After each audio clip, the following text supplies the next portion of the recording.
So when your child says, never mind, I need you to recognize that that could very well be an indicator.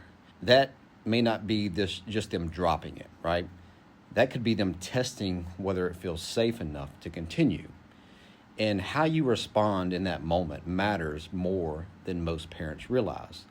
I learned this years ago as a detective. One of the most effective communication systems or tools that I ever studied and come across was from a guy named Chris Voss, a former FBI hostage negotiator, and he wrote the book Never Split the Difference.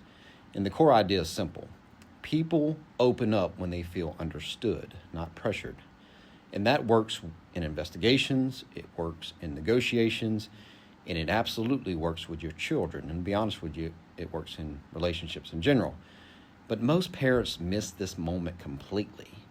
The child says, never mind, and the parents just go about what they were doing, playing on the phone, cooking, or whatever.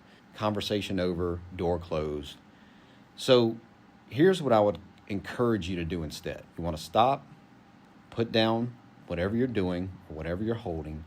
You want to turn towards them fully and simply mirror what they said. Never mind. And you'll kind of end it with that upward tone, right? That's it. You'll say, never mind.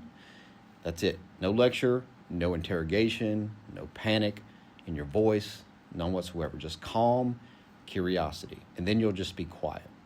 And a lot of times they'll continue talking. And if they start minimizing it like, oh, it's nothing, or forget about it, don't worry about it, you don't want to fight that either, okay? You want to label what you're seeing underneath it. So you'll say something like, it seems like you might want to talk about something, but part of you wants to talk about it and part of you doesn't. Now they'll feel heard and seen instead of cornered. And if they still struggle to open up, you'll want to ask them what's called a calibrated question. What would make this easier for you to talk about? Or what would make this easier to talk about? You don't want to use why. So why makes people want to defend themselves. The what there invites them forward. So whenever you ask the calibrated question, you'll just stop talking. Because sometimes never mind is not them really changing their mind. The sometimes is the child quietly checking whether if anybody's emotionally available enough to hear them or hear the truth. Let me know your thoughts.